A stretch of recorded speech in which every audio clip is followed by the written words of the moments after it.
Hello everyone, मैं हूं Aditi Shah and I welcome you all to Magnet Brains, जो एक ऐसा चैनल है जहां पे आपको 100% फ्री एजुकेशन प्रोवाइड किया जाता है from kindergarten to 12th class. ठीक है, तो यहाँ पर आपको बिल्कुल भी सिर्फ 2 चैप्टर्स पढ़कर पेड सब्सक्रिप्शन लेने की ज़रूरत नहीं है। यहाँ पर आपको पूरा 100% सिलेबस हर एक सब्जेक्ट का प्लेलिस्ट के फॉर्म में इस चैनल पर अवेलेबल रहेगा और यहाँ पर आपको क्वालिटी कंटेंट और बेस्ट टीचर्स के साथ यहाँ पर आपकी बहुत अच्छे तरीके से पढ़ाई होगी। चलिए, तो इसी खुशी के साथ हम आगे बढ़ते हैं अकाउंट्स क्लास 12th के एक नए चैप्टर पे, जिसका नाम है chapter number 10, issue of debentures. ठीक है, तो आज जो हम ये चैप्टर स्टार्ट करने वाले हैं, इशू ऑफ डिबेंचर्स, और इसके बाद एक रिडेम्पशन ऑफ डिबेंचर्स है। ये दोनों चैप्टर्स लगभग आपके 8 नंबर के आने वाले हैं आपके एग्जाम्स में। ठीक है, तो सिर्फ ये 2 चैप्टर्स पढ़कर आप 8 मार्क्स शॉर्ट स्कोर कर सकते हो। और सबसे ज़्यादा खुशी की बात यह है कि अगर आपने मुझसे इशू ऑफ शेयर्स अच्छे से पढ़ा है, मेरे अच्छे से आपने लेक्चर्स देखे हैं, तो ट्रस्ट मी, आई गारंटी हूँ ये चैप्टर जो है आपके बाएं हाथ का खेल होने वाला है, क्योंकि बहुत कुछ चीज़ें बिल्कुल सेम टू सेम वैसी ही रहने वाली हैं। ठीक है, तो आपको बहुत ज़्यादा इजी होने वाला है ये चैप्टर और बड़ा ही मज़ेदार, बिल्कुल एकदम आपको ऐसा लगेगा कि जैसे आपका रिविजन चल रहा है। ठीक है, चलिए, तो इस चैप्टर में जल्दी से बड़े ही एक्साइटमेंट के साथ हम आगे बढ़ते हैं इशू ऑफ डिबेंचर्स पर। अब ये चैप्टर में पूरा सब चीज़ें समझने के पहले, ठीक है, कॉन्सेप्ट्स और क्या होगा, क्वेश्चंस वगैरह सब कुछ देखने से पहले, जैसा कि हमारा एक रिचुअल है कि हम हर चैप्टर के पहले एक कहानी सुनते हैं, छोटी सी कहानी। ठीक है, तो कहानी सुनते सुनते इस चैप्टर का एक ओवरव्यू, एक बैकग्राउंड हम समझ लेते हैं। ठीक, चलो, तो ये है कंपनी और ये है हमारी पब्लिक। ठीक है, ये पब्लिक है, ये सब जानती है। चलो, तो कंपनी जो है उसको फंड्स की ज़रूरत पड़ी, उसको पैसे की ज़रूरत पड़ी। ठीक है, तो यहाँ पर हमने क्या देखा था चैप्टर नंबर 9 में, कंपनी बोलती है शेयर होल्डर्स को कि आप मुझे प्लीज़ पैसे दे दीजिए। ठीक है, तो यहाँ पर लोग क्या बोलते हैं, ठीक है हम आपको पैसे देंगे, बट उसके बदले हमें क्या मिलेगा। तो कंपनी बोलती है मैं आपको ओनरशिप दूंगी अपनी कंपनी में। ठीक है, तो ये समझ लो ये कंपनी की ओनरशिप है। ठीक है, या ये कैपिटल है। तो कंपनी क्या करती है, अपनी ओनरशिप या कैपिटल में हिस्सेदारी दे देती है, किसको, पब्लिक को। ठीक है, किस फॉर्म में, अब ओनरशिप के छोटे छोटे खूब सारे टुकड़े कर देती है और ये छोटे छोटे टुकड़ों को लोग खरीदते हैं, जिनको हम क्या बोलते हैं, शेयर्स। ठीक है, थोड़े टुकड़े ज्यादा ही कॉम्प्लिकेटेड हो गए, इसको हम नॉर्मली बना लेते हैं। ठीक है, तो ऐसे बहुत सारे टुकड़े होते हैं, छोटे छोटे टुकड़े होते हैं, पीसेस होते हैं। तो ओनरशिप में जो छोटे छोटे पार्ट्स होते हैं, जो हिस्सेदारी होती है, उसको हम क्या बोल देते हैं, शेयर्स बोल देते हैं। तो कंपनी क्या बोलती है कि पब्लिक तुम मुझे पैसे दो, मैं तुम्हें ओनरशिप दूंगी। ठीक है, तो पब्लिक बोलती है ठीक है, हम आपकी कंपनी में क्या करते हैं, पैसा इन्वेस्ट करते हैं और उसके बदले हम आपकी कंपनी में उस हिस्सेदारी से, उस परसेंटेज से हम मालिक बन जाएंगे। तो जो जितना ज़्यादा परसेंटेज खरीदेगा, जो जितने ज़्यादा शेयर्स खरीदेगा, वो उतना ज़्यादा बड़े परसेंटेज से मालिक बनता जाएगा कंपनी में। आ रहा है, ये समझ में आ रहा है। ठीक है, क्लियर हो गया। तो ये चैप्टर में हमने कौन से चैप्टर में पढ़ा था, यहाँ पर हमने पढ़ा था इशू ऑफ शेयर्स में। ठीक है, ये वाला कॉन्सेप्ट आपने देखा था इशू ऑफ शेयर्स में। क्लियर हो गया इतना।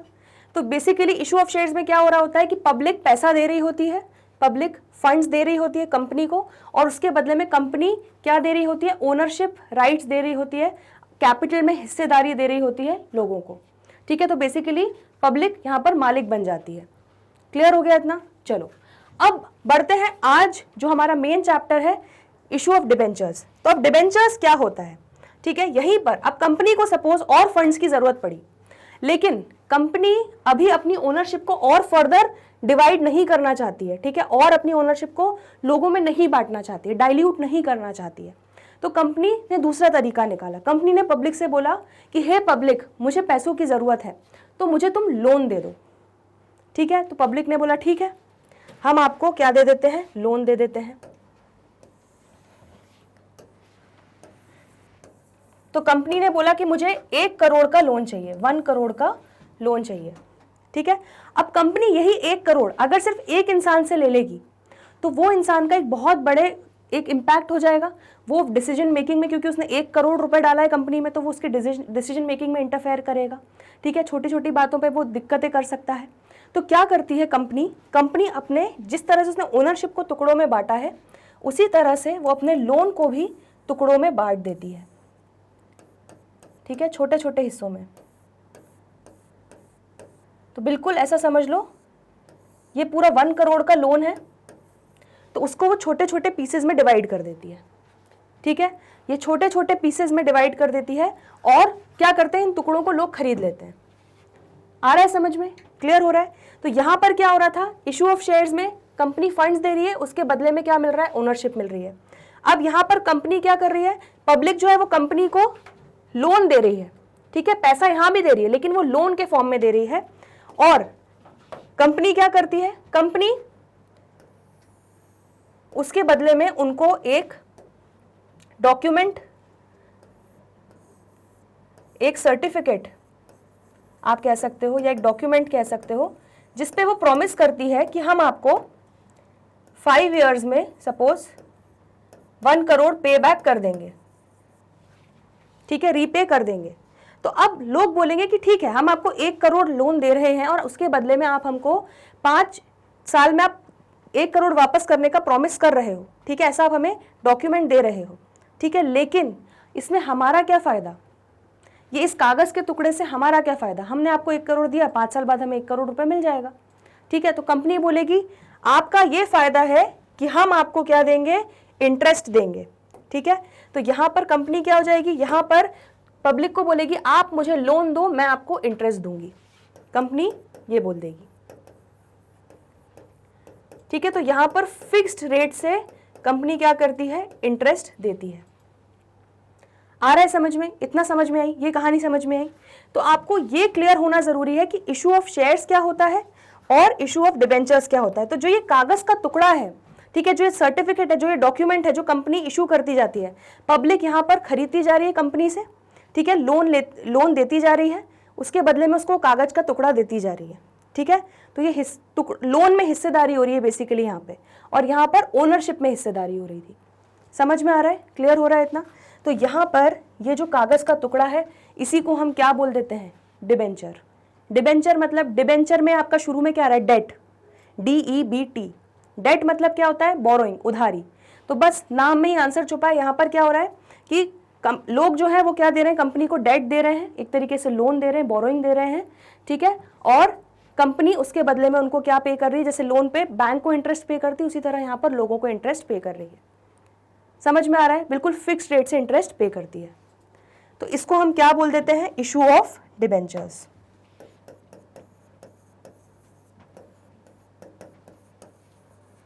समझ में आ गया? ठीक है, ये समझना बहुत जरूरी था। ओनरशिप में हिस्सेदारी मतलब शेयर्स इशू करते हैं, ठीक है, और लोन में हिस्सेदारी के लिए डिबेंचर्स इशू किए जाते हैं। आ रहा है समझ में? ठीक है, जल्दी से देख लो ये डायग्राम में, अगर कोई डाउट हो तो पूछ लो, फिर हम आगे बढ़ रहे हैं। चलिए, तो हम लोगों ने ये 2 नारे समझ लिए। इशू ऑफ शेयर्स का नारा क्या है, कंपनी क्या बोलती है कि तुम मुझे फंड्स दो, मैं तुम्हें उसके बदले शेयर्स या ओनरशिप दूंगी अपनी कंपनी में। ठीक है, और इसका नारा क्या हो जाएगा, कंपनी यहाँ पे क्या नारा लगाएगी, पब्लिक से बोलेगी कि पब्लिक तुम मुझे लोन दो, मैं तुम्हें इंटरेस्ट दूंगी फिक्स्ड रेट से। ठीक है, क्लियर हो गया इतना? चलो, तो अब यहाँ पर जरा आते हैं मीनिंग ऑफ डिबेंचर्स। अब आप समझो, अब इस डेफिनेशन को पढ़ो, देखो आपको कितना अच्छे से समझ में आएगा। मीनिंग ऑफ डिबेंचर्स हमारा सबसे पहली डेफिनेशन है, debenture is a written instrument or document. देखो मैंने वही कहा था आपको कि ये रिटन इंस्ट्रूमेंट या डॉक्यूमेंट है, एक सर्टिफिकेट है एक तरीके से। ठीक है, issued by company under its common seal. ठीक है, अब ये चीज जरा देख लो ध्यान से, इसको थोड़ा हम अच्छे से बना लेते हैं। तो यहां पर ये जो डॉक्यूमेंट रहेगा, ठीक है, इसको मैं यहां पे डॉक्यूमेंट लिख देती हूं।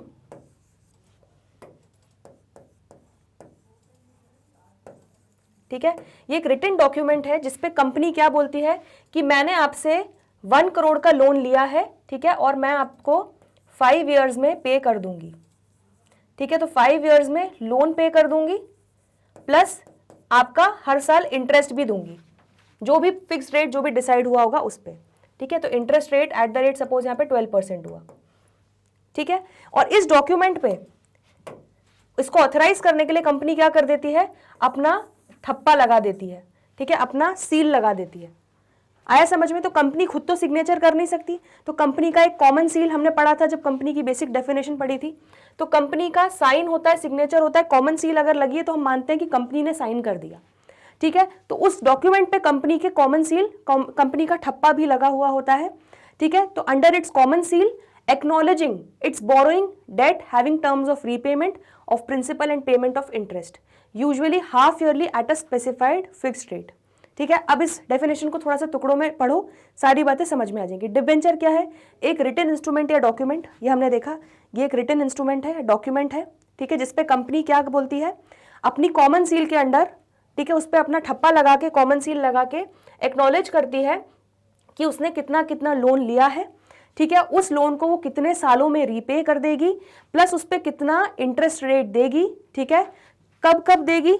यहाँ पर जनरली क्या होता है, डिबेंचर्स का जो इंटरेस्ट होता है यूजुअली हाफ ईयरली दिया जाता है, हर 6 महीने में दिया जाता है, ठीक है। तो सपोज 12% देना है तो कंपनी क्या करेगी, 6% 6 महीने बाद दे देगी और 6% अगला 6% बाकी के 6 महीने बाद दे देगी।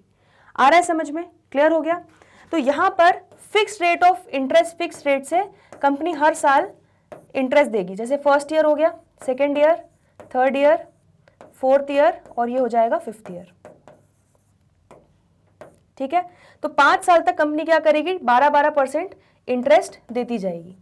लेकिन क्योंकि हाफ ईयरली देते हैं तो यहाँ पर क्या होगा, 6 महीने में, तो यहाँ पर 6% देगी 6 महीने का, एंड देन अगले 6 महीने का 6% देगी, ऐसे भी दे सकती है, ठीक है। तो वो जो भी टर्म्स एंड कंडीशंस है वो पूरे इस डॉक्यूमेंट में मेंशन्ड होंगे, ठीक है। ये गारंटी होगा, ये सर्टिफिकेट होगा कि हाँ, ये एक प्रूफ होगा कि आपने इस कंपनी को लोन दिया है, पब्लिक ने इस कंपनी को लोन दिया है। और बस इसी डॉक्यूमेंट, इसी इंस्ट्रूमेंट को हम क्या बोल देते हैं, हम डिबेंचर्स बोल देते हैं, ठीक है। और हमेशा interest at a specified fixed rate decide होता है, ठीक है। जिस तरह आप लोन को फिक्स्ड रेट से, लोन को चुकाते हो फिक्स्ड रेट ऑफ इंटरेस्ट पे करके, सिमिलरली कंपनी के लिए लोन होता है लेकिन पब्लिक से लिया जाता है ये लोन, ठीक है, डिबेंचर्स के फॉर्म में लिया जाता है ये लोन, उस पर वो फिक्स्ड रेट से इंटरेस्ट भरती जाती है, बिल्कुल लोन की तरह ही है, सेम ऐसा मान लो बस, ठीक है।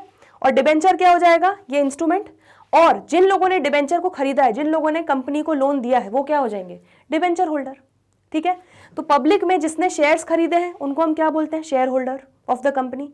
और यहाँ पर जो लोग डेट में पैसा डालेंगे, कंपनी के डिबेंचर्स को खरीदेंगे, ठीक है, उनके लोन के टुकड़े को खरीदेंगे, आ रहा है समझ में, तो उनको क्या बोल देंगे हम, डिबेंचर होल्डर्स। आ रहा है समझ में? क्लियर? चलो बहुत बढ़िया। अब आगे बढ़ते हैं, फीचर्स या कैरेक्टरिस्टिक्स ऑफ डिबेंचर्स। तो फीचर्स या कैरेक्टरिस्टिक्स डिबेंचर्स के क्या क्या होते हैं, हम आधे से ज्यादा चीजें देख चुके हैं। पहला पॉइंट है, रिटन डॉक्यूमेंट होता है या सर्टिफिकेट होता है, acknowledging borrowing by the company, ठीक है। तो एक्नॉलेज कर रही है कंपनी, उस चीज को क्या कर रही है, लिख रही है, एक्सेप्ट कर रही है कि मैंने आपसे इतना इतना लोन लिया है और मैं उसको इतने इतने टाइम में पे करने वाली हूँ, ठीक है। तो एक पहला चीज तो हो गई कि एक रिटन डॉक्यूमेंट या सर्टिफिकेट है जिसपे कंपनी अपनी बोरोइंग को एक्सेप्ट कर रही है, एक्नॉलेज कर रही है। दूसरा पॉइंट क्या है, mode and period of repayment of principal and interest is fixed, ठीक है। तो इसमें डिबेंचर में क्या होता है, मोड, किस वे में पेमेंट होगा, कितने कितने टाइम में रीपेमेंट होगा प्रिंसिपल का, इंटरेस्ट कब कब दिया जाएगा, ठीक है, कौन से फिक्स्ड रेट से दिया जाएगा, ये सब कुछ फिक्स्ड रहता है, ठीक है, इसमें चेंजेस नहीं होते। Debenture holder gets fixed rate of interest also known as coupon rate, coupon rate is prefixed with debentures. तो थोड़ा सा हम सोफिस्टिकेटेड, क्योंकि हम अकाउंट्स के बच्चे हैं, हम कॉमर्स वाले बच्चे हैं, तो हम थोड़ा स्पेसिफाइड, हम लोग नॉर्मल लेमैन आम आदमी के लैंग्वेज में बात नहीं करते, हम यहाँ पे इंटरेस्ट रेट को थोड़ा सोफिस्टिकेटेड वे में बोलते हैं कूपन रेट, ठीक है। तो मार्केट में आप यहाँ पर डिबेंचर्स को कभी भी इंटरेस्ट रेट से नहीं देखोगे, आप हमेशा देखोगे उसका कूपन रेट क्या है, बात वही है, चीज वही है, नाम बस अलग है, ठीक है। तो यहाँ पर कंपनी ने बोला कि हम 12% डिबेंचर्स इशू कर रहे हैं, तो हमेशा जो भी जितना भी इंटरेस्ट कंपनी डिसाइड करती है उन डिबेंचर्स पे करने के लिए, उसको हमेशा डिबेंचर के आगे लगाया जाता है, ठीक है। जैसे जो सीए करता है तो उसके आगे नाम के आगे सीए लगा दिया जाता है, ठीक है। जो आर्किटेक्ट होता है उसके नाम के आगे आर्किटेक्ट लगा दिया जाता है, जो डॉक्टर होता है उसके आगे डॉक्टर लगा दिया जाता है। उसी तरह यहाँ पे डिबेंचर्स का भी रिकग्निशन होता है। तो कई सारे डिबेंचर्स होते हैं, 10% डिबेंचर्स, 10% डिबेंचर्स, ठीक है, 12% डिबेंचर्स, 9% डिबेंचर्स। तो ये सब क्या है, ये जो इंटरेस्ट रेट, ये जो परसेंटेज दिया हुआ है बेसिकली कूपन रेट है, ये आपका फिक्स्ड इंटरेस्ट रेट है कि कितना आप जब इन डिबेंचर्स को खरीदोगे तो हर साल आपको कितना एनुअल रिटर्न ये कंपनी उतना इंटरेस्ट आपको पे करेगी फिक्स्ड रेट से। आ रहा है समझ में? ठीक है, तो हमेशा वो प्रीफिक्स किया जाता है जो भी कूपन रेट डिसाइड हुआ है। आ रहा है समझ में? तो डिबेंचर होल्डर को हमेशा फिक्स्ड रेट ऑफ इंटरेस्ट मिलेगा जिसको हम क्या बोलते हैं, कूपन रेट। तो हमेशा डिबेंचर्स में अब आपको क्या बोलना है, आपको इंटरेस्ट नहीं बोलना है, आपको कूपन रेट बोलना है। ठीक है, तो कूपन रेट क्या है, प्रीफिक्स्ड होता है हमेशा डिबेंचर्स के साथ। अब जो लास्ट वाला पॉइंट है ना, ये बड़ा ही इंपॉर्टेंट पॉइंट है, ध्यान से पढ़ो क्या है। This interest is a charge against profit. Charge against profit, this interest is a charge against profit. मतलब क्या होगा? ठीक है, आपको कुछ कुछ याद आ रहा होगा, मैंने आपको appropriation of profit, charge against profit, कुछ कुछ याद आ रहा है, पार्टनरशिप में हमने पढ़ा था। ठीक है, लेकिन यहां पर चार्ज अगेंस्ट प्रॉफिट बस वही बात है। इसका मतलब यह है कि चाहे कुछ हो जाए, चाहे कंपनी के पास एक फूटी कौड़ी भी नहीं है, चाहे कंपनी नुकसान में जा रही है, बिल्कुल मतलब बहुत ही बुरी हालत है, तब भी कंपनी को इनको इंटरेस्ट देना पड़ेगा। जैसे हमेशा भले ही लॉस में जा रही हो, पार्टनरशिप फर्म, हमने पार्टनरशिप जब पढ़ा था, पार्टनर्स को हमेशा जब बैंक से कोई लोन लेता है, इंटरेस्ट ऑन लोन अगर बैंक से लिया है, वो देना ही पड़ता है। That is a charge against profit. ठीक है, और उसके बाद अगर प्रॉफिट होता है तब पार्टनर्स में आपस में बंटता है उनके प्रॉफिट शेयरिंग रेशियो में। आ रहा है समझ में? क्या सैलरी दी जाती है अगर प्रॉफिट हो रहा है तो। ठीक है, जनरली यही रूल होता है। तो बस वही वाली बात है यहां पर इशू ऑफ शेयर्स के केस में, क्योंकि पब्लिक यहां पर मालिक बन चुकी होती है। ठीक है, तो यहां पर अगर कंपनी अच्छा परफॉर्म करेगी तभी इन लोगों को रिटर्न मिलेगा, लेकिन अगर कंपनी बुरा परफॉर्म कर रही है तब इन लोगों को रिटर्न नहीं मिलेगा। ठीक है, आ रहा है समझ में? क्लियर हो रहा है? क्योंकि ये लोग उस कंपनी के मालिक हैं, बिल्कुल जैसे पार्टनर्स मालिक रहते हैं उस कंपनी के। आ रहा है समझ में? कि पार्टनर्स ने उसमें कैपिटल में इन्वेस्ट किया होता है, यहाँ पर पब्लिक ने कैपिटल में इन्वेस्ट किया हुआ है। रिलेट कर पा रहे हो हर चीज को? ठीक है, सिमिलरली यहाँ पर क्योंकि इनकी ओनरशिप है तो इनको रिटर्न नहीं मिलेगा अगर कंपनी लॉस में जा रही है तो, लेकिन नो मैटर कंपनी लॉस में है प्रॉफिट में, इनको मतलब नहीं है। इनको जो रेट डिसाइड कर लिया है 10%, ठीक है, 10% डिसाइड कर लिया, तो चाहे लॉस हो प्रॉफिट हो चाहे कुछ भी हो जाए, लेकिन इन्हें इंटरेस्ट देना ही पड़ेगा फिक्स्ड रेट से। ठीक है, it will be a charge against profit, not appropriation of profit. समझ में आ रहा है स्टेटमेंट? ठीक है, तो एक बहुत इंपॉर्टेंट पॉइंट है। तो इसलिए जनरली जो लोग बहुत कम रिस्क लेना चाहते हैं लाइफ में, ज़्यादा रिस्क नहीं लेना चाहते, जिनको एक बस फिक्स्ड अमाउंट से एक इंटरेस्ट रेट चाहिए होता है, वो लोग जनरली कंपनीज के जाके डिबेंचर्स खरीद लेते हैं। लेकिन जिन लोगों को लगता है कि नहीं कंपनी फ्यूचर में बहुत अच्छा आगे करेगी, उनको ज़्यादा बिलीफ होता है और जो थोड़ा ज़्यादा रिस्क ले सकते हैं, वो लोग शेयर्स में इन्वेस्ट करते हैं। ठीक है, वो लोग कंपनी के शेयर्स खरीदते हैं क्योंकि उनको लगता है कंपनी अच्छा करेगी तो हमें यहाँ पर अनलिमिटेड रिटर्न मिल सकता है। ठीक है, यहाँ पर अगर कंपनी बहुत अच्छा परफॉर्म करती है इन केस, तो इनको तो सिर्फ 10% ही मिलेगा, लेकिन जिस पब्लिक ने शेयर्स खरीदे हुए हैं, जिन लोगों ने शेयर्स खरीदे हुए हैं, उनको बहुत ज़्यादा रिटर्न मिलेगा। क्यों? क्योंकि वो मालिक बन के बैठे हैं उस कंपनी में। आ रहा है समझ में? ठीक है, तो यहाँ पर अनलिमिटेड रिस्क है। ठीक है, तो रिटर्न भी बहुत ज़्यादा हो सकता है और कुछ भी नहीं मिल सकता है। यहाँ पर चाहे कितना भी प्रॉफिट हो, कितना भी लॉस हो, इनको इस फिक्स रेट से इंटरेस्ट मिलता रहेगा। क्लियर हो गया? ठीक है, तो ये पॉइंट्स दोनों क्लियर हो गए, इनको जल्दी से नोट करो, फिर हम आगे बढ़ रहे हैं और इसमें कोई डाउट हो तो पूछो। चलिए, तो अब ये 2 पॉइंट्स पढ़ने के बाद एक छोटा सा पॉइंट हमको और सीखना है। ठीक है, बड़ा ही सिंपल सा पॉइंट है वो। तो बेसिकली क्या होता है, कंपनी, लोग इतना सारा लोन देते हैं कंपनी को, तो लोग बोलते हैं, उनको डर लगता है कि ऐसा ना हो कि कंपनी ने कभी धोखा दे दिया, है ना, कई बार कुछ हेरा फेरी कर दी, कंपनी गायब हो गई, हमको या इंटरेस्ट नहीं दे पाई या हमारा लोन रीपे नहीं कर पाई तो क्या होगा। ठीक है, कुछ फ्रॉड कर दिया कंपनी ने तो कंपनी क्या करती है, यहाँ पर अपॉइंट करती है कुछ समझदार लोगों को, कुछ इंटेलिजेंट लोगों को। ठीक है, मैं बता देती हूँ, यहाँ पर हम बना देते हैं। तो कंपनी एक ग्रुप ऑफ पीपल को यहाँ पर बिठाती है, बेसिकली कमिटी।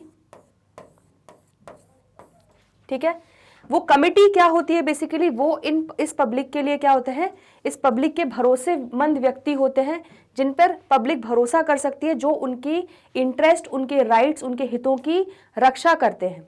ठीक है, तो ये बेसिकली कौन हो जाते हैं, पब्लिक के रक्षक हो जाते हैं ये। इनको हम क्या बोल देते हैं, ट्रस्टीज बोल देते हैं। ठीक है, ऐसे लोग जिन पे ट्रस्ट किया जा सकता है, भरोसा किया जा सकता है, जो पब्लिक के हितों की, पब्लिक के इंटरेस्ट की, जो भी डिबेंचर होल्डर्स हैं उनके हितों की, उनके राइट्स की रक्षा करते हैं, प्रोटेक्ट करते हैं उनको, ठीक है, अगेंस्ट कोई भी फ्रॉड। अब वो कैसे प्रोटेक्ट करते हैं, ये जो ट्रस्टीज हैं ये लोग क्या बोलते हैं कंपनी से कि चलो कंपनी, हम एक साइन करते हैं, कॉन्ट्रैक्ट में एंटर हो जाते हैं, ठीक है, हम, आप जो है इंटरेस्ट टाइमली पे करोगे पब्लिक को, ठीक है, उनके सारे राइट्स का ध्यान रखोगे, उनको धोखा नहीं दोगे, वरना ये सब कॉन्सिक्वेंसेस हो सकते हैं, जो भी पूरी टर्म्स एंड कंडीशंस जो भी हैं सारे यहाँ पर ट्रस्टीज ये पूरा एक बनाते हैं डॉक्यूमेंट, एक कागज का टुकड़ा, और कंपनी को बोलते हैं कि आप इस पे साइन करो, तो कंपनी क्या करती है, इस पे साइन कर देती है। आ रहा है समझ में? और ट्रस्टीज फिर इस टुकड़े को, ठीक है, इस प्रॉमिस को अपने पास रख लेते हैं संभाल के।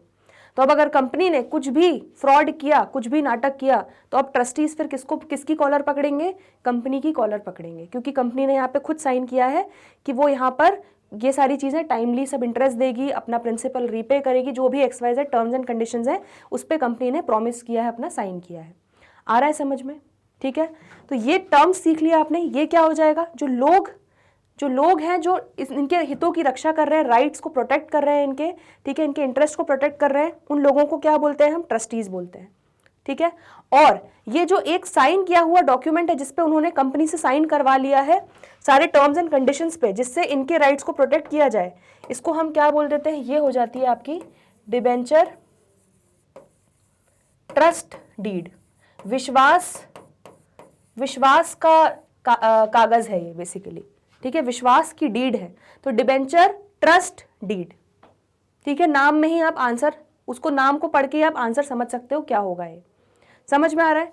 चलो, तो ये थर्ड पॉइंट बस ये इतना सही था कि company who is issuing debentures is required to appoint trustees and execute a trust deed. ठीक है, तो यही बोल रहे हैं कि जो भी कंपनी डिबेंचर्स इशू करती है उसको एक कमेटी बनानी पड़ेगी ट्रस्टीज की, ठीक है, जिन पर लोग भरोसा कर सकते हैं, ठीक है, जो लोगों के हितों की रक्षा करेंगे, ऐसे ट्रस्टीज, और उनके साथ उनको मिलकर एक डिबेंचर ट्रस्ट डीड बनानी होगी जिसपे अपने साइन करने पड़ेंगे। आ रहा है समझ में? देन क्या बोला गया है, it is the responsibility of trustees to protect the interest of debenture holders of the company. बिल्कुल, तो ये बेसिकली रक्षक हैं, बॉडीगार्ड कह सकते हो, जो पब्लिक को प्रोटेक्ट करेंगे against any kind of fraud जो कंपनी कर सकती है। ठीक है, तो ट्रस्टीज का क्या रिस्पॉन्सिबिलिटी होता है कि उनको पब्लिक के राइट्स, डिबेंचर होल्डर्स के राइट्स को प्रोटेक्ट करके रखना है। आ रहा है समझ में? क्लियर हो गया इतना? ठीक है, तो ये सारे टर्म्स आप समझ चुके हो। जल्दी से एक बार इन तीनों टर्म्स को रिवाइज कर लेते हैं। डिबेंचर्स हमने क्या देखा, डिबेंचर्स बेसिकली क्या होता है, एक कागज का टुकड़ा, एक डॉक्यूमेंट, ठीक है, जिसपे कंपनी क्या करती है, कंपनी के सिग्नेचर किया हुआ एक डॉक्यूमेंट होता है जिसपे कंपनी एक्नॉलेज करती है कि मैंने इतना इतना लोन लिया है और मैं इस लोन को कब कब रीपे कर दूंगी, प्रिंसिपल कब रीपे करूंगी और इंटरेस्ट रेट किस फिक्स रेट से रीपे करूंगी। ठीक है, तो ये बेसिकली वही उस कागज के टुकड़े को हम क्या बोल देते हैं, डिबेंचर बोल देते हैं। और जिन लोगों ने लोन दिया होता है, ठीक है, कंपनी के लोन के हिस्सों को खरीदा होता है, उनको हम क्या बोल देते हैं, जिनको एक कागज का टुकड़ा मिल रहा होता है कंपनी द्वारा और इंटरेस्ट रेट मिल रहा होता है, उनको हम क्या बोल देते हैं, डिबेंचर होल्डर्स बोल देते हैं। आ रहा है समझ में? ठीक है, फिर उसके बाद हमने देखा था कि जो है जनरली फिक्स्ड रेट पे जो इंटरेस्ट देते हैं वो हाफ ईयरली देते हैं, ठीक है, यूजुअली डिबेंचर्स पे।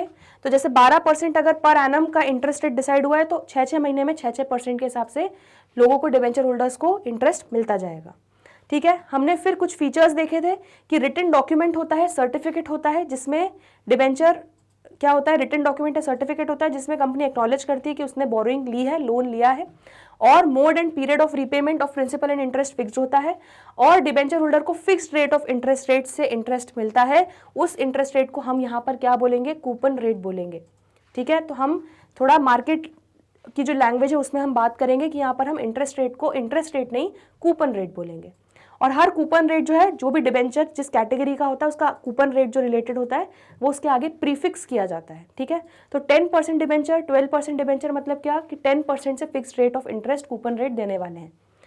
This interest is a charge against profit. तो ये हमने बहुत इंपॉर्टेंट पॉइंट पढ़ा था कि चाहे कंपनी लॉस में जा रही हो या बहुत सारा प्रॉफिट कमा रही हो, ठीक है, ये आपको मतलब नहीं है उससे, जो परसेंट डिसाइड हो गया है उससे आपका हर बार कंपनी को इंटरेस्ट देना ही पड़ेगा, भले ही नुकसान में जा रही हो। ठीक है, लेकिन शेयर्स पे कंपनी हमेशा रिटर्न्स तब देती है जब कंपनी को प्रॉफिट होता है, बट यहाँ प्रॉफिट हो या लॉस इंटरेस्ट तो देना ही पड़ेगा बॉस। ठीक है, समझ में आ गया। चलो, डिबेंचर ट्रस्ट डीड फिर हमने देखा क्या होता है कि पब्लिक को डर लगता है कि इतना लोन उन्होंने वगैरह दिया है कंपनी को, तो ये धोखा ना दे दे, कंपनी फ्रॉड ना कर दे, है ना, कंपनी भाग ना जाए। तो उसके लिए क्या होता है, ट्रस्टीज की कमेटी फॉर्म होती है प्रॉपर। ठीक है, और कंपनी के साथ मिलकर वो लोग डिबेंचर ट्रस्ट डीड बनाते हैं, एग्जीक्यूट करते हैं, जिस पर कंपनी प्रॉमिस करती है, पूरे टर्म्स एंड कंडीशंस जो है वो एक्सेप्ट करती है कि वो कंपनी को धोखा, पब्लिक को धोखा नहीं देगी। ठीक है, और कब कब क्या क्या कितना इंटरेस्ट देने वाली है सब कुछ उसमें डिटेल में लिखा होता है। ठीक है, तो ट्रस्टीज जो है उनकी रिस्पॉन्सिबिलिटी होती है कि वो पब्लिक के इंटरेस्ट को प्रोटेक्ट करें, और जिस डीड पे ये टर्म्स एंड कंडीशन लिखे होते हैं उसको हम क्या बोल देते हैं, डिबेंचर ट्रस्ट डीड, भरोसे की डीड। ठीक है, आया समझ में। तो ये तीनों पॉइंट्स जल्दी से नोट कर लो, फिर हम आगे बढ़ रहे हैं, इसमें कोई भी डाउट हो तो पूछ लो। चलिए, अब ये तीनों पॉइंट्स देखने के बाद, ठीक है, डिबेंचर क्या होता है उसका पूरा लॉजिक समझने के बाद अब हम आगे बढ़ रहे हैं नेक्स्ट टॉपिक पे, टाइप्स ऑफ डिबेंचर। तो टाइप्स, डिबेंचर के क्या क्या वैरायटी होते हैं, किस किस प्रकार के डिबेंचर्स होते हैं वो देखते हैं, बड़ा मजेदार है। चलो, सबसे पहला है सिक्योरिटी पॉइंट ऑफ व्यू। ठीक है, तो सिक्योरिटी पॉइंट ऑफ व्यू से हमारे डिबेंचर्स क्या होते हैं, या तो सिक्योर्ड होते हैं या तो अनसिक्योर्ड होते हैं। ठीक है, तो दो प्रकार के डिबेंचर्स होते हैं, सिक्योर्ड, अनसिक्योर्ड। तो बहुत ही सिंपल है। ठीक है, हम सब ये कॉन्सेप्ट जानते हैं बेसिकली। तो ये कंपनी है, ठीक है, यहां पर ये है राजू और ये है हमारा श्याम, हमारे हेरा फेरी के फेवरेट कैरेक्टर्स। ठीक है, तो राजू ने यहां पर कंपनी को कितना लोन दिया, 5 लाख का लोन दिया। ठीक है, और श्याम ने कंपनी को सपोज 2 लाख का लोन दिया। ठीक है, तो मतलब राजू ने 5 लाख के डिबेंचर्स खरीदे और श्याम ने 2 लाख के डिबेंचर्स खरीदे। इतना समझ में आ रहा है। ठीक, अब राजू तो हमारा थोड़ा था चतुर, चालाक। ठीक है, तो राजू ने कहा कंपनी से कि मुझे अपने लोन के अगेंस्ट आपका कुछ गिरवी आपको रखना पड़ेगा। ठीक है, तो उसने सपोज कंपनी का के असेट्स को गिरवी रख लिया, कुछ भी हो सकता है, फर्नीचर हो सकता है, मशीनरी हो सकता है, कोई भी असेट को उसने क्या रख लिया, मॉर्गेज पे रख लिया। मॉर्गेज मतलब गिरवी रख लिया। आपने वो कुछ पिक्चरों, पुरानी पिक्चरों में देखा होगा ना कि वो एक लाला जी रहते थे, ठीक है, गाँव के, उनके पास सब लोन लेने जाते थे, तो जितनी भी औरतें रहती थी वो अपने गहनों को गिरवी रख के फिर उसके बदले लोन लेती थी।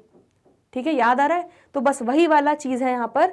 तो यहाँ पर कंपनी क्या करती है, कंपनी लोन के बदले में अपने असेट्स को गिरवी रख देती है, मॉर्गेज पे रख देती है। ठीक है, तो उनको हम क्या बोल देते हैं, सिक्योर्ड डिबेंचर्स। ठीक है, जिनके अगेंस्ट कुछ मॉर्गेज रखा है, कोई सिक्योरिटी रखी गई है। ठीक है, और अनसिक्योर्ड डिबेंचर क्या हो जाएगा, जैसे श्याम जैसे जो भोले वाले लोग हैं, ठीक है, जो क्या होता है, जो कुछ भी मांगते नहीं है, ठीक है, जो भरोसा कर लेते हैं कि नहीं कंपनी तो हमें लोन चुका देगी।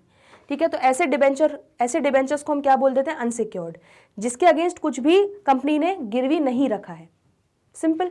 ठीक है, तो सिक्योर्ड डिबेंचर्स क्या हो गया, ऐसे डिबेंचर्स जिसके अगेंस्ट कंपनी कोई भी असेट्स को मॉर्गेज पे रखती है, और अनसिक्योर्ड डिबेंचर्स ऐसे डिबेंचर्स जिनके अगेंस्ट कुछ भी मॉर्गेज नहीं रखती है कंपनी। ठीक है, तो सिक्योरिटी पॉइंट ऑफ व्यू से आपने दोनों प्रकार के डिबेंचर्स समझ लिए। ठीक है, ये जो भी समझा रही हूं मैं, डायग्राम बनाते चलो और पूरा जो मैंने बोला है वो लिखते हुए चलना, क्योंकि आपके पास एग्जाम में फिर इतना पढ़ने का टाइम नहीं रहेगा। ठीक है, चलो अब रिडेम्पशन पॉइंट ऑफ व्यू से देखते हैं। तो सिक्योरिटी पॉइंट ऑफ व्यू के बाद रिडेम्पशन पॉइंट ऑफ व्यू से क्या हो जाएंगे, दो प्रकार के हो जाएंगे, रिडीमेबल डिबेंचर्स, इररिडीमेबल डिबेंचर्स। ठीक है, तो हमारा जो डिबेंचर का टुकड़ा है, जो हमारा कागज का टुकड़ा है जिसको हम डिबेंचर बोलते हैं, तो हमने देखा था कि कंपनी क्या बोलती है कि मैं आपको 1 करोड़ का लोन रीपे करूंगी, कितने, 5 साल बाद, सपोज 5 इयर्स बाद। ठीक है, हमने ये चीज देखी थी एग्जाम्पल में। तो बस ये वाला जो है ना, जहां पर कंपनी ने लिख दिया, डिबेंचर वाले डॉक्यूमेंट में हमारा लिख दिया कि भाई कंपनी उसको कब वापस करने वाली है पैसा। ठीक है, पूरा प्रिंसिपल अमाउंट विद इंटरेस्ट कब रीपे बैक, कब तक मिल जाएगा, 5 साल बाद तक आपको 1 करोड़ रुपए पूरा रीपे हो जाएगा। ठीक है, तो ये क्या हो जाएगा, ये हो जाएगा आपका रिडीमेबल डिबेंचर। ठीक है, नाम में ही आंसर छुपा हुआ है। ऐसे डिबेंचर्स जिसके लिए टर्म मेंशन्ड है कि वो डिबेंचर कब तक आप रिडीम कर दोगे, कब तक रीपे कर देगी कंपनी, उसको हम क्या बोल देंगे, रिडीमेबल डिबेंचर्स। ठीक है, बट ऐसे डॉक्यूमेंट, ऐसा डिबेंचर जिसपे ये मेंशन नहीं है, ऐसा कुछ भी मेंशन नहीं है कि कब तक रीपे होगा, ठीक है, उसको हम क्या बोल देंगे, इररिडीमेबल डिबेंचर्स। ठीक है, जिनमें रीपे करने के लिए कुछ भी नहीं लिखा गया है। ठीक है, जनरली प्रैक्टिकली ये सिर्फ थ्योरी कॉन्सेप्ट है, प्रैक्टिकली ऐसे डिबेंचर्स एग्जिस्ट नहीं करते हैं। ठीक है, सारे डिबेंचर्स जो होते हैं जनरली वो रिडीमेबल ही होते हैं। ठीक है, लेकिन इररिडीमेबल डिबेंचर्स जो होते हैं इसके लिए एक चीज आपको लिखना पड़ेगा कि they are repayable only at the time of liquidation. तो जब अगर कंपनी मर रही होती है, लिक्विडेट हो रही होती है, ठीक है, जब कंपनी वाइंड अप हो रही होती है तो लिक्विडेशन के समय ही ये वाले डिबेंचर्स को रिडीम किया जाता है। ठीक है, अदरवाइज इस पे कोई भी डेट या टाइम नहीं लिखा होता कि कब ये डिबेंचर्स रिडीम करेंगे, इसलिए इसको बोलते हैं इररिडीमेबल। और जब पीरियड लिखा होता है कि कब डिबेंचर्स को वापस कर दिया जाएगा, पूरे अमाउंट को वापस कर दिया जाएगा, लोन को चुका दिया जाएगा, वो हो जाएंगे आपके रिडीमेबल डिबेंचर्स। क्लियर हो गया? ठीक है, तो सिक्योरिटी पॉइंट ऑफ व्यू से भी आपने समझ लिया, रिडेम्पशन पॉइंट ऑफ व्यू से भी आपने समझ लिया। अब रजिस्ट्रेशन पॉइंट ऑफ व्यू से समझ लेते हैं। चलो, तो यहाँ पर राजू और श्याम का एग्जाम्पल ले लेते हैं फिर से। ठीक है, तो बड़ा ही सिंपल है, ये हमारी कंपनी है। ठीक है, तो यहाँ पर हमारे राजू हैं और यहाँ पर हमारे श्याम हैं। ठीक है, तो यहाँ पर कंपनी जो है सपोज डिबेंचर इशू करती है 1 लाख का। ठीक है, किसको? राजू को। इसको थोड़ा बड़ा बना देते हैं। तो राजू ने इसका मतलब 1 लाख का लोन दिया है, ठीक है, कंपनी को। तो कंपनी ने उसके अगेंस्ट 1 लाख का क्या डिबेंचर इशू किया है और उस डिबेंचर पे नाम लिख दिया बड़े बड़े अक्षरों में, राजू। ठीक है, सिमिलरली कंपनी ने श्याम को एक डिबेंचर इशू किया है। श्याम ने सपोज 2 लाख का लोन दिया था। ठीक है, 2 लाख लिखा है डिबेंचर पे कि 2 लाख का लोन मिला है हमें श्याम से। ठीक है, लेकिन यहां पर नाम नहीं लिख दिया। आ रहा है समझ में? जैसे यहाँ पर इस वाले डिबेंचर, इस डॉक्यूमेंट पे जो हमारे डिबेंचर बोलते हैं जिस डॉक्यूमेंट को, इस डॉक्यूमेंट पे अगर नाम लिखा होगा डिबेंचर होल्डर का, इसका मतलब क्या है? वो है रजिस्टर्ड डिबेंचर। इसका मतलब जब कंपनी रिडीम करेगी, वो डिबेंचर्स को वापस करेगी पूरा पैसा, ठीक है, तो ये पूरा पैसा जब रिडेम्पशन पे राजू, जिसका नाम लिखा है इस डिबेंचर पे, उसी को वापस मिलेगा। ठीक है, चाहे कोई भी लेके जाए, लेकिन क्योंकि नाम लिखा है, रजिस्टर्ड है राजू के नाम से ये डिबेंचर, तो जब भी रिडेम्पशन होगा डिबेंचर का तो राजू को ही ये पूरा पैसा वापस मिलेगा। ठीक है, इसको हम बोल देंगे रजिस्टर्ड डिबेंचर्स। यहीं पर बियरर डिबेंचर क्या हो जाएगा? जैसे श्याम को जो डिबेंचर मिला वो बियरर डिबेंचर है। मतलब बियरर, देखो नाम में आंसर है, जो उस डिबेंचर को बियर कर रहा है, जिसके हाथ में वो डिबेंचर है। तो सपोज श्याम ने अपनी कोई उधारी चुकाने के लिए खड़क सिंह को वो दे दिया।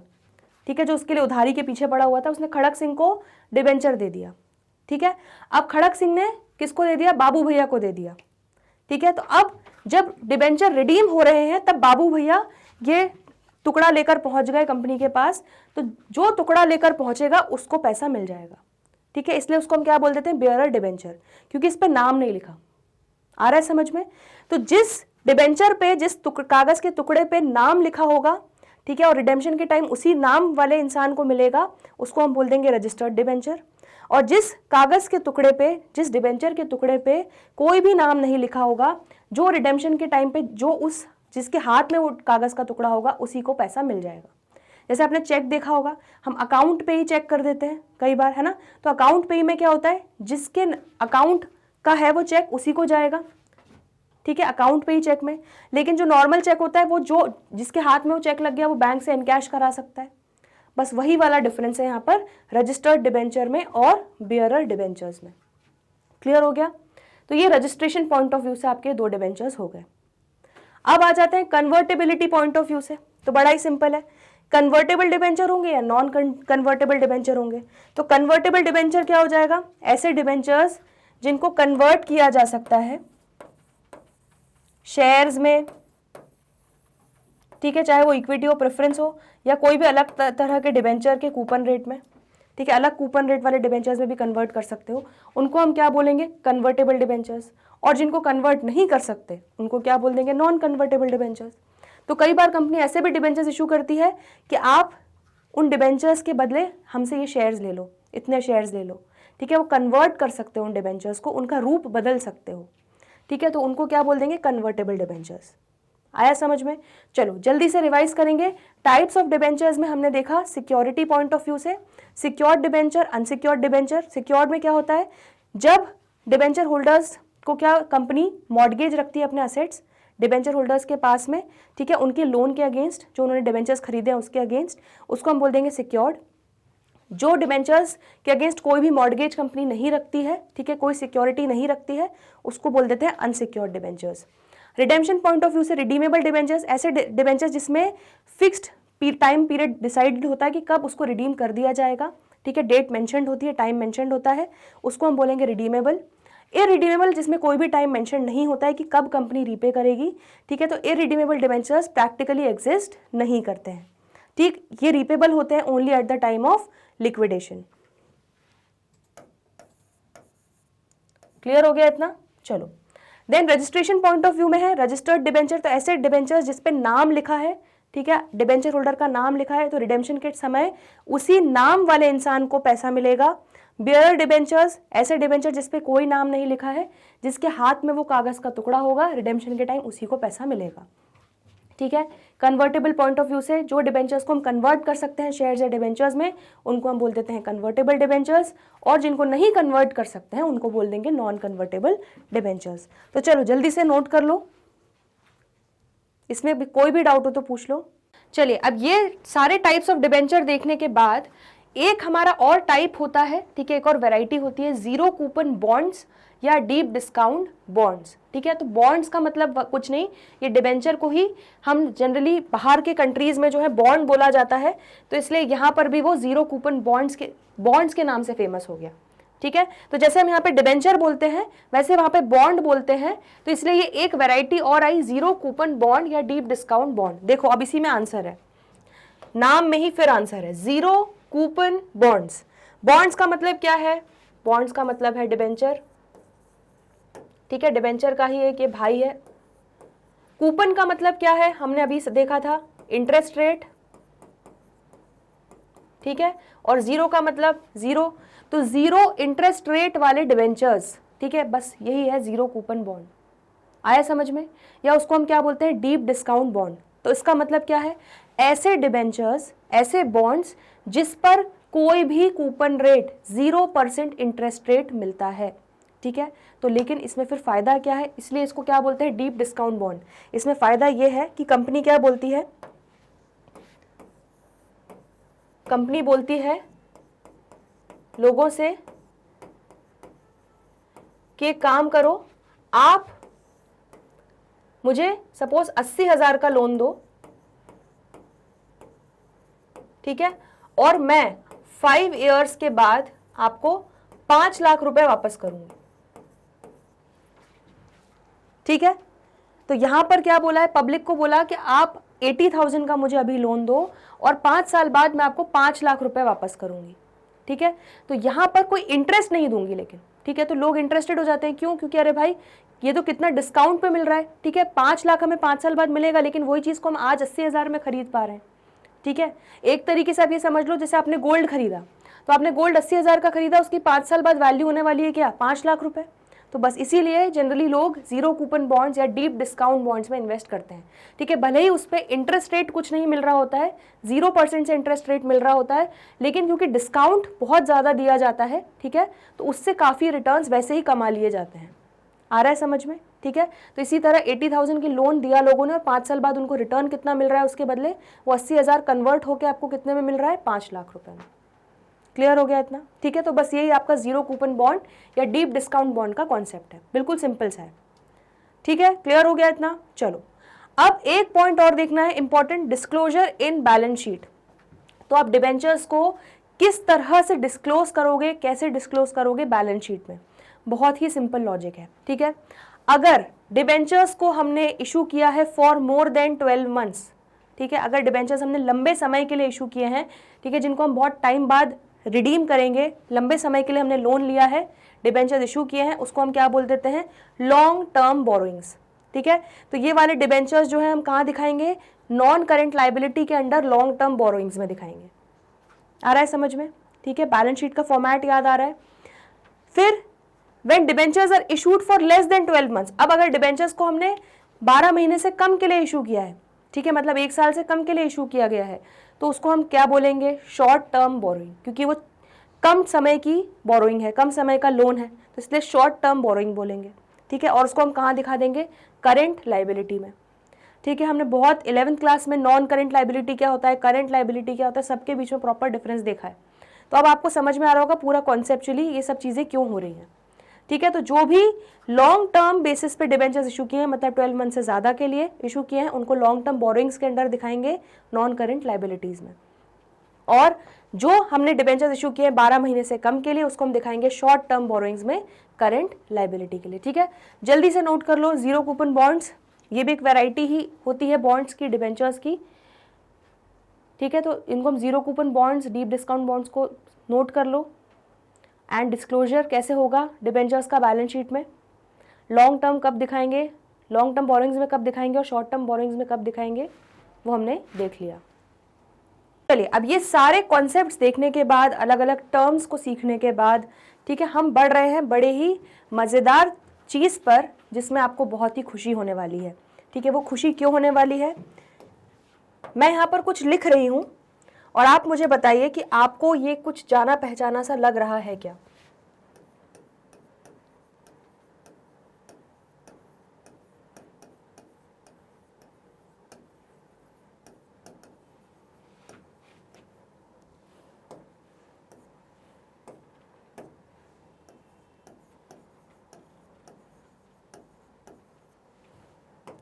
ठीक है, तो issue of debentures for cash.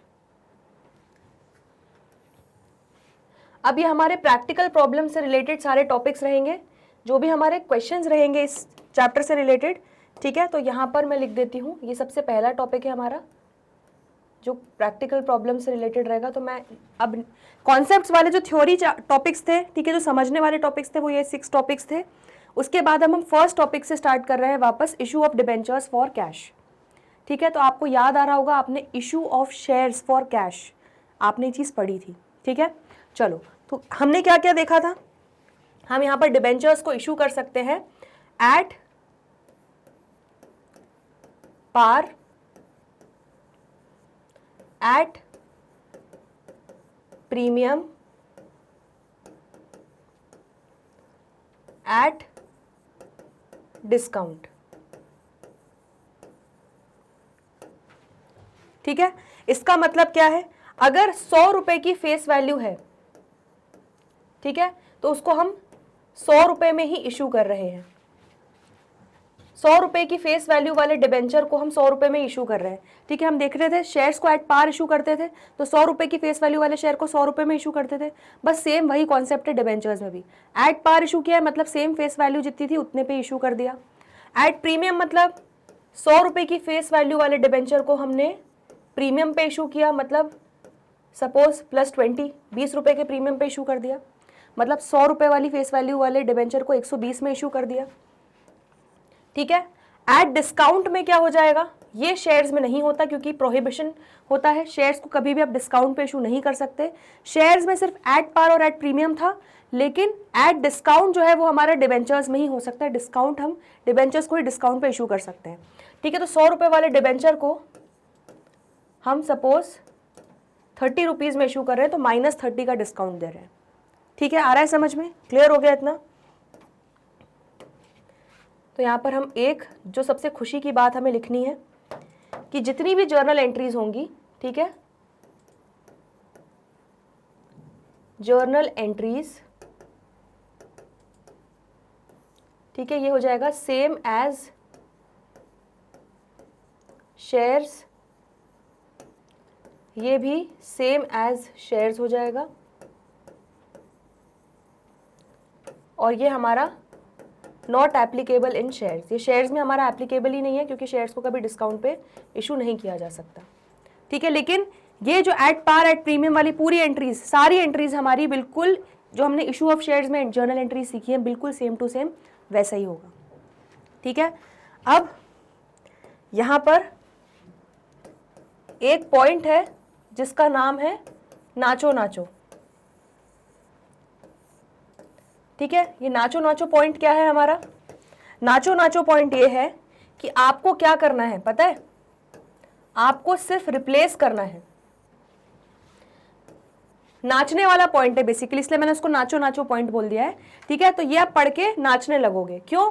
क्योंकि आपको इस चैप्टर में सिर्फ रिप्लेस करना है शेयर वर्ड को, जो शेयर्स वाला वर्ड है उसको रिप्लेस करना है आपको डिबेंचर्स से, और जहां जहां हम शेयर कैपिटल लिखते थे, ठीक है, उसकी जगह हमें रिप्लेस करना है किससे? परसेंटेज ऑफ डिबेंचर से। मतलब इंटरेस्ट रेट, कूपन रेट क्या रहेगा, तो परसेंटेज ऑफ डिबेंचर से उसको रिप्लेस करना है। आ रहा है समझ में? ठीक है, तो इसलिए नाचना है। क्यों? क्योंकि हमारा ये चैप्टर ऑलरेडी हो चुका है। इशू ऑफ शेयर्स की जो एंट्रीज थी वही सेम एंट्रीज रहेंगी, बस यहाँ पर क्या हो जाएगा, शेयर्स की जगह डिबेंचर्स लिखना है आपको और शेयर कैपिटल की जगह परसेंटेज ऑफ डिबेंचर्स लिखना है, बाकी पूरी एंट्रीज सेम रहेंगी। एक एग्जाम्पल देखें। ये सारी चीजें क्लियर हो गई, पहले इसको जल्दी से देख लो, इसमें कोई डाउट हो तो पूछो।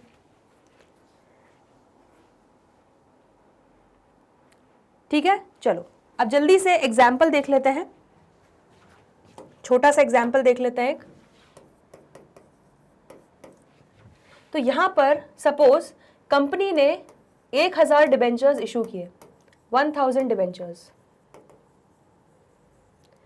ठीक है, तो यहां पर एक काम करते हैं, इंटरेस्ट रेट भी लिख लेते हैं। तो 1000 9% डिबेंचर्स इशू किए, ठीक है, एट द रेट 100। ठीक है, और उसका बाइफर्केशन क्या है कि यहां पर 50 रुपए एप्लीकेशन, 50 रुपए अलॉटमेंट। बिल्कुल बेसिक क्वेश्चन देख रहे हैं अभी। ठीक है, एट पार इशू किया है, मतलब 100 रुपए की फेस वैल्यू वाला डिबेंचर था, उसको 100 रुपए पे ही इशू किया है। इतना समझ में आ गया? चलो, तो यहां पर अभी डिबेंचर वगैरह भूल जाओ। ये अगर आपका शेयर्स का क्वेश्चन होता तो आप क्या करते? सबसे पहली एंट्री करते bank account debit to share application account.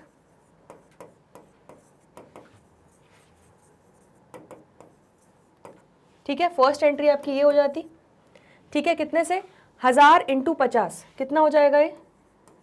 50,000 आपको एप्लीकेशन पे मिला। सेकेंड एंट्री क्या करते थे हम? शेयर एप्लीकेशन अकाउंट डेबिट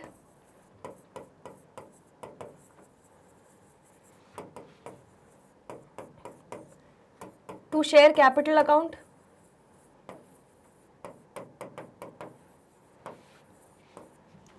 ठीक है, ये कितना हो जाएगा? 50,000।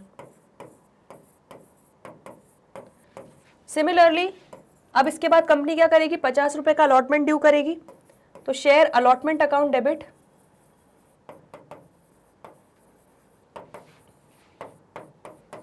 To share capital.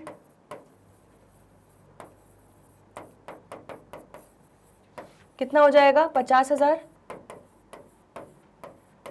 और अब अलॉटमेंट का पैसा मिल जाएगा कंपनी को, तो क्या हो जाएगा? Bank account debit to share allotment account.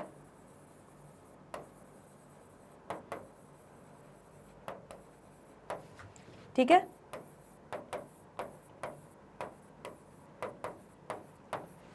ये बिल्कुल बेसिक एंट्रीज है। ठीक है, अगर शेयर का क्वेश्चन होता तो हम यही करते। अब क्योंकि डिबेंचर का क्वेश्चन है तो हमने यहाँ पे नाचो नाचो पॉइंट क्या देखा था? रिप्लेस करना है शेयर्स को डिबेंचर्स से और शेयर कैपिटल को परसेंटेज ऑफ डिबेंचर्स से। तो यहाँ पर क्या हो जाएगा? देखो, यहाँ पर bank account debit to share application account की जगह क्या आ जाएगा? अब क्योंकि शेयर नहीं है, ये 9% डिबेंचर है, तो शेयर की जगह काट के हम लिख देंगे 9% डिबेंचर। ठीक है, तो यहाँ पे क्या हो जाएगी entry? Bank account debit to 9% debenture application account. ठीक है, क्योंकि नाम हमारा ये है शेयर की जगह। आ रहा है समझ में? Then share application account debit to share capital account, तो यहाँ पर शेयर को काट के हम क्या लिख देंगे? 9% डिबेंचर एप्लीकेशन अकाउंट डेबिट। ठीक है, और शेयर कैपिटल की जगह क्या हो जाएगा हमारा? 9% डिबेंचर अकाउंट। ठीक है, अगर इंटरेस्ट रेट नहीं दिया है तो debenture application account debit to debenture account हो जाएगा। आ रहा है समझ में? ठीक है, यहाँ पे क्योंकि इंटरेस्ट रेट स्पेसिफाई किया इसलिए उसको हम हर जगह आगे लगा रहे हैं। चलो क्लियर हो गया इतना। Then share allotment account debit, तो यहाँ पे शेयर अलॉटमेंट, शेयर को हटा दो, शेयर की जगह क्या लिख देंगे 9% debenture allotment account debit. To share capital की क्या जगह हो जाएगा 9% डिबेंचर अकाउंट, है ना। और bank account debit to share allotment की जगह क्या हो जाएगा bank account debit to 9% debenture allotment account. बस पूरी एंट्रीज हो गई सेम टू सेम, बस नाम बदलना है बीच बीच में। क्लियर हो गया इतना, ठीक है। यहीं पर अगर आपने प्रीमियम पे इशू किया होता, ठीक है, तो क्या हो जाता सिक्योरिटी प्रीमियम रिजर्व आ जाता। तो क्रेडिट क्या कर देते आप सिक्योरिटी प्रीमियम रिजर्व, जितने भी प्रीमियम पे इशू किया है, जैसे हम बिल्कुल शेयर्स के क्वेश्चन में करते थे। लेकिन अगर डिस्काउंट पे इशू किया है जो आपने नहीं देखा है, तो डिस्काउंट पे हम क्या करते हैं, डिस्काउंट वाले केस में जो 30 रुपीज़ का डिस्काउंट है क्योंकि नुकसान है, ठीक है, तो इसको हम क्या कर देंगे डेबिट कर देंगे। जैसे सिक्योरिटी प्रीमियम को रिजर्व को हम क्रेडिट करते थे, उसी तरह डिस्काउंट को हम क्या कर देंगे डेबिट कर देंगे। आ रहा है समझ में। अभी हम इसके और इलस्ट्रेशंस और क्वेश्चंस देखेंगे तो अब आपको और अच्छे से क्लैरिटी मिल जाएगी। बट अभी एक रफ एग्जाम्पल के लिए ये आपको समझ में आ गया, ठीक है, क्लियर हो गया ये। तो यहाँ पर मैं लिख देती हूँ एक एग्जाम्पल के तौर पे, अगर यहाँ पर हमारा सपोज 20 रुपीज़ का प्रीमियम होता, तो यहाँ पर आपकी एंट्री क्या हो जाती, हम ये मान के चलते कि हमें अलॉटमेंट पे हम 20 रुपीज़ का प्रीमियम कलेक्ट कर रहे हैं, तो शेयर अलॉटमेंट अकाउंट डेबिट, ठीक है, to share capital to security premium reserve, ठीक है। अब शेयर नहीं है तो यहाँ पे डिबेंचर हो जाएगा बस। तो आपकी एंट्री क्या हो जाती, आप 70 रुपीज़ बुलवा रहे थे, अलॉटमेंट पे टोटल आप 70,000 बुलवाते। शेयर कैपिटल में हमेशा फेस वैल्यू जाता है, तो 50 रुपये फेस वैल्यू अलॉटमेंट की, 1000 × 50 कितना हो जाएगा 50,000। और 20 रुपये का प्रीमियम ले रहे हो तो 20 × 1000 कितना हो जाएगा, ये आपका हो जाएगा 20,000, ठीक है। ये वाली एंट्री करते प्रीमियम के केस में।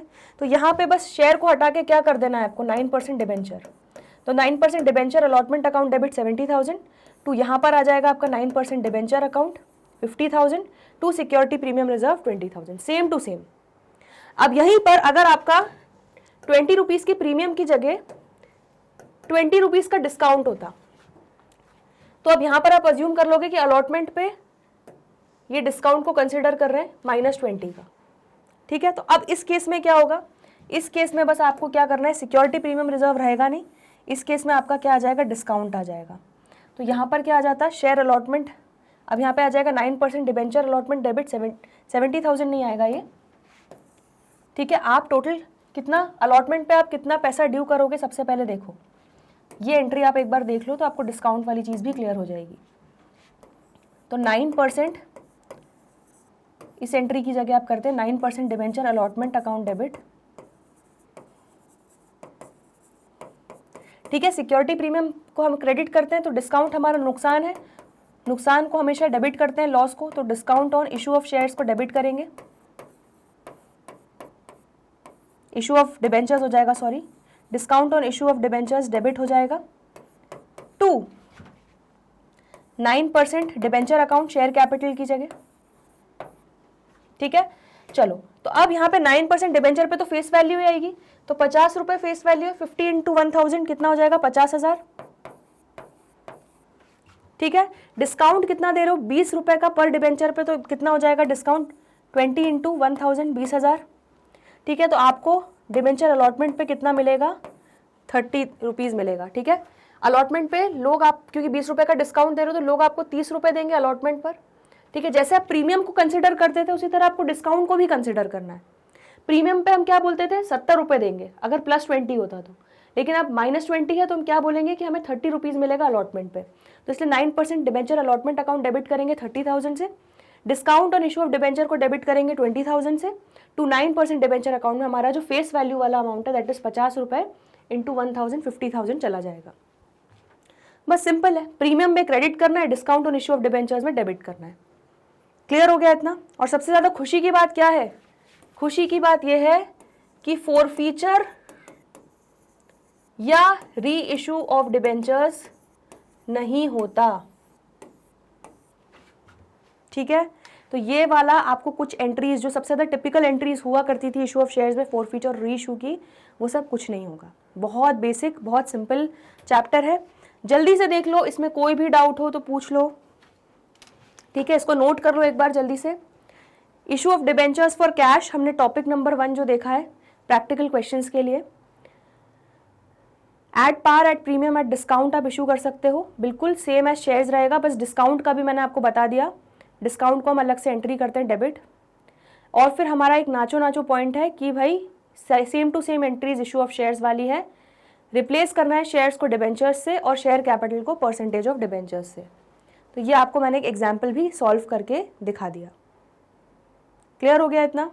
चलिए, तो आज हम लोगों ने कॉन्सेप्ट पार्ट 1 देख लिया चैप्टर नंबर 10 का, that is issue of debentures. I hope आपको अच्छे से ये कॉन्सेप्ट बिल्कुल बढ़िया तरीके से समझ में आए हैं। आज जो भी हमने कॉन्सेप्ट्स देखे हैं प्लीज़ अच्छे से उसको नोट डाउन करना है और उसको अच्छे से रिवाइज करना है, ठीक है? तभी आपको क्वेश्चन सॉल्व करने में बहुत ज़्यादा आसानी होगी।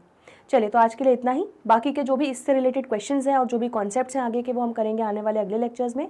तो जल्दी मिलते हैं ब्रेक के बाद, देखते रहिए मैग्नेट ब्रेन्स। तब तक के लिए गुड बाय।